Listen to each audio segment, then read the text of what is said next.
a man who survived invasion, Holocaust, partition, persecution, imprisonment in a Russian gulag, and he still came up smiling. David, how are you? I'm very well, thank you. Ladies, gentlemen, I am here after I left also about only a year ago.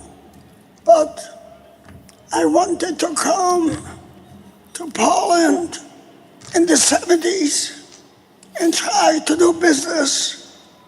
But the communist regime did not want to give me a visa entry.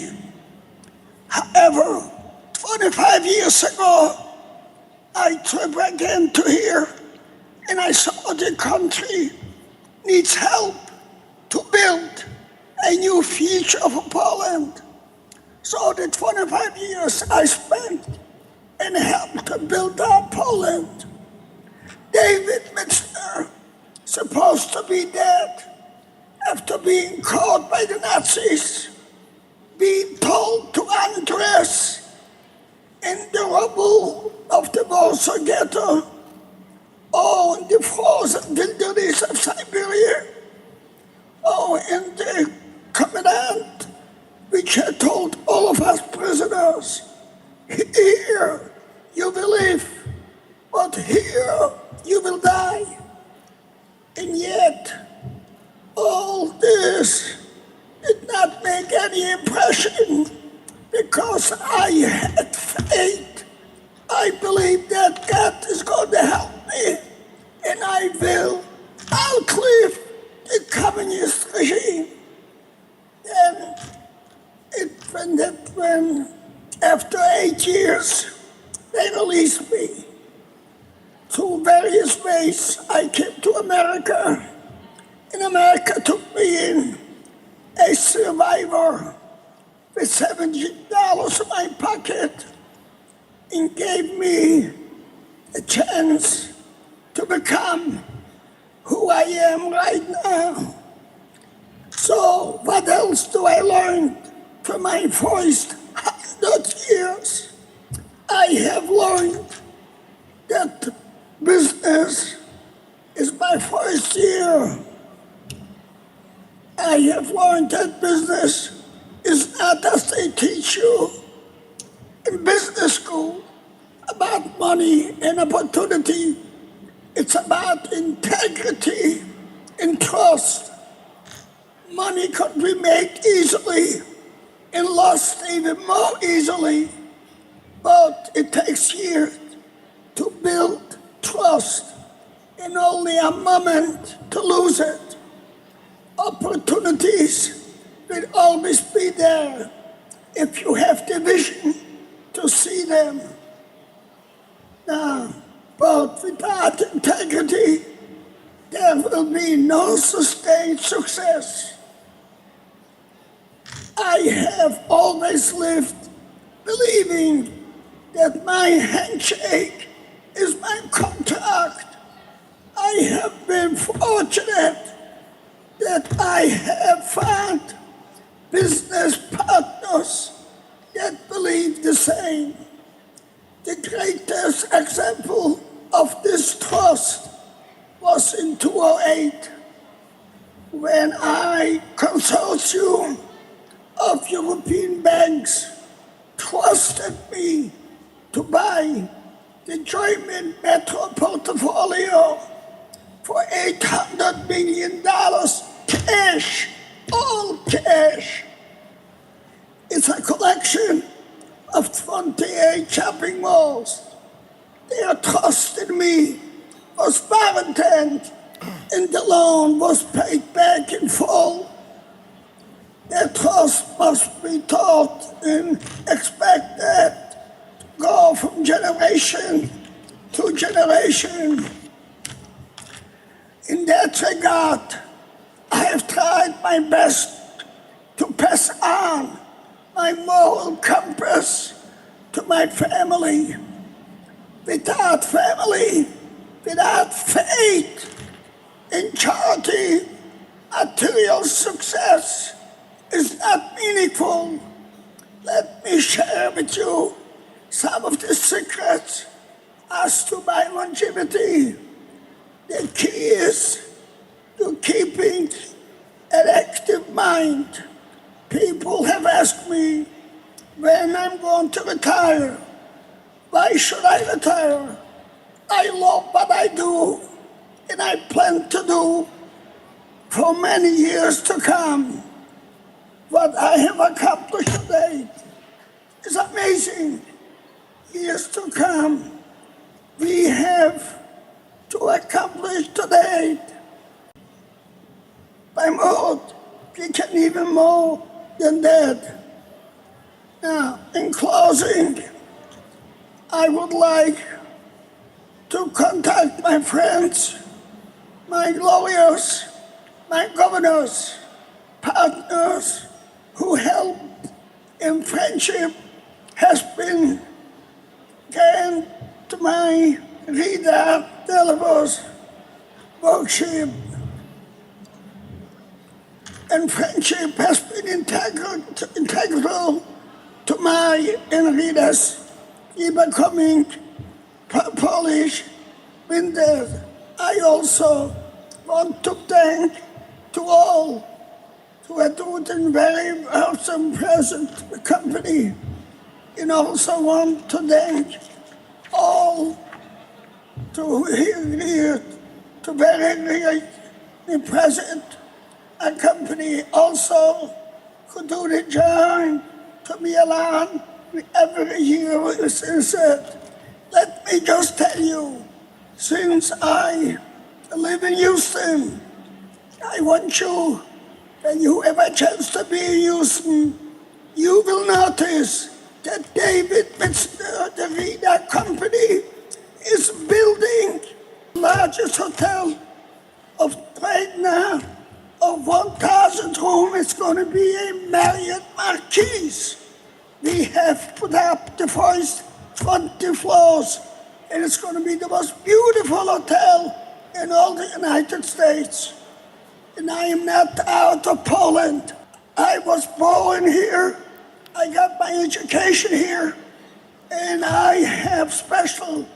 I got from the president that medal, and I just 2 days ago got from the president a personal letter signed by our wonderful president. God bless Poland, and God bless the United States and Polish forever. Thank you so much. Thank you so much, David. David, how are you? How is your health? How is your health? I feel wonderful. As a matter of fact, I want to tell you, my physicians who are taking care of me, they say they never came across anybody else. They should be in a position that I am. You know, I have incredible. Well, we were practicing last night, and I was with one of David's assistants, and David walked in his smart suit, as if he was 70 years old or 60 years old, asking if he could help. It was a fantastic moment. Another question for you, David. Here you have now, it's a lot bigger than when you were last with us. We now have all 700 of us tonight are here to celebrate your life and your work and your achievements in the sector and beyond. There's a couple of questions I've got for you, which I'm sure they'd like to know. You've had a lot of achievements in business and in your life. If you were to be asked what was the one achievement that was your most outstanding achievement that you have contributed and made, what would that be, in this sector or elsewhere? In other words, my achievement was when I came to this country, I didn't go any further than Warsaw. And I right away in Warsaw bought buildings and warehouses which I converted into office buildings. Then came the Koreans. They built a 42-story building in Wayne Chapter 11. They offered it to everybody, and everyone rejected. David Mitzner bought it. I paid $100 million cash. you're going to ask me, where do I get the 100 million? Yeah. I will tell you, my bank, which I did business with them all the time, you were hypo. It was a bold move, definitely. It was a bold move. And one other question before we take our next thing. We've got a couple of surprises for you this evening, so don't go away. But another question. You went through a lot of presumably very scary moments during those years during the Holocaust. You're running your smuggling operation, getting captured by the Russians, going to Gulag. I'm sure there were a lot of times. Was there one time when you really thought, this is it, I'm not going to make it to 100? I'm a goner. I am very glad that you asked me that question. I want you to know, the entire, 8 years which I was in Germany and in Poland. In Germany, when I came into the Gestapo, and they took me into a small room with 4 or 5 guys, and they say, are you Jewish? I say to them, are you kidding me? I'm not Jewish, don't get undressed. When I'm already in the last underwear, I start smiling to them. Nobody you think you said, am I Jewish? Oh, no, get dressed. I'm the number one. Let me tell you one more thing, which you cannot believe. I'm the only one in the world that could have done this. When I was released from Soviet Gulag, they gave me a permit to live in Alma-Ata. Not only Alma-Ata, 75 miles out of Alma-Ata. I didn't have nothing with me, no money, nothing to live. I have to go. Yeah, they gave me a passport. The Russian authorities said I'm a German. I went to the procurator. I said, what did you doing? He says, your acts are written that you're German, so you have to go to Moscow, to your ambassador who can change that. So it's about, there is an express train, and it takes 5 days and 5 nights. I went to the train station. There were so many people, you couldn't begin it with tickets. The train arrived, the doors don't open up, and nobody went out. I am on the underside of the door, and I think, what shall I do? I jumped on this stair of the staircase of the train, and I figured, my God, can I take get out of 5 this? days and 5 nights? I want you to know, I was full time at that date. I lost my hand. I fall asleep. All of a sudden, I woke up. I see I'm sitting at those little steps, and the train is running. I'm trying the door is open, and I go in. This was the biggest miracle in the world. Thus, then I always believed. I believed that my mother, who was gassed in my stomach, was taking care of me, and I believe it up today. And I want to tell you to everybody, without faith, there is no future. Remember what David Mitzner was telling you. Congratulations. Right. So while we've got David here, I think the next thing we'd like to do is we'd like to invite Rafał Nowicki to the stage from Apollo Reader, who runs the European operations for Apollo Reader here and in Warsaw. So welcome to the stage now, Rafał Nowicki.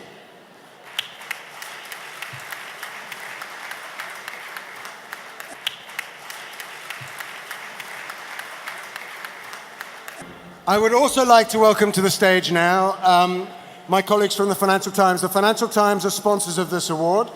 They're the sponsors of the Lifetime Achievement Award, which is given out, as I say, every year to a hero of the sector. This is the first time we've had the double Lifetime Achievement Award. David's already received our Lifetime Achievement Award in 2004.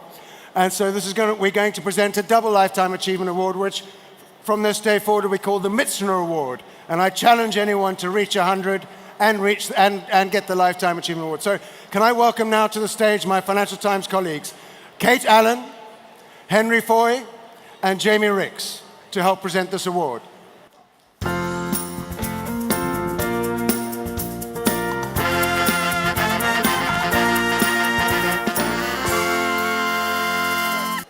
Well, ladies and gentlemen, to represent an organisation like the Financial Times that has spent 127 years reporting on the big global events and, quite frankly, telling the stories that matter, I don't think there is a story that can quite top the one we have heard this evening.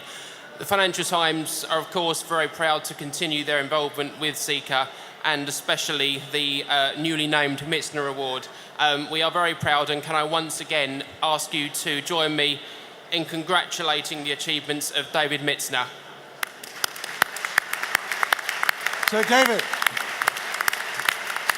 we are presenting you with our first double Lifetime Achievement Award, and I'm going to give it to Rafael to take back to the office, and we will get it over to you in Houston. I want to salute you for all you've achieved and all you've given to the sector, but before we do that, we've got one more surprise. And now what I'm going to do is I'm going to ask, everyone should have their glasses filled. I'm going to ask everybody to get on their feet, and we're going to sing Happy Birthday to David, first in English and then in Polish. So, first of all in English, right, are we ready? Happy birthday to you. Happy birthday to you. Happy birthday to you.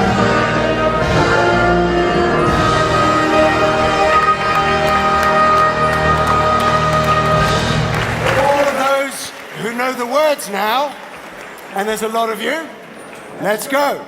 100 lat, 100 lat, niech żyje nam.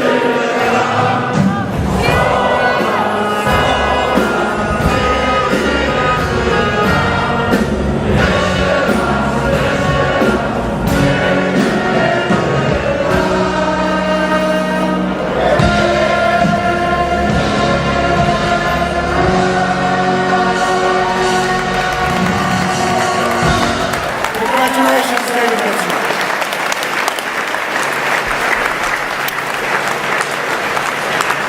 Any last comments before we leave you? Thank you. I appreciate everybody.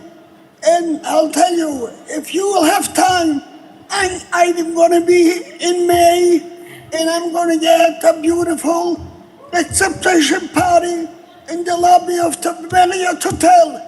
I invite everybody. You don't need Great. no tickets. There you go. Thank you very much, David. Good health. We'll see you next month. And thank you to Kimberly for helping arrange this, and good health to all your family. Let's tell you, I arrive in Poland the 13th of May. Within the month of May, we will have the largest, Super. banquet in the Marriott Hotel. Thank Great. you much. Super. Thank you so much, David. Well done, David Mitzner. Thank you very much.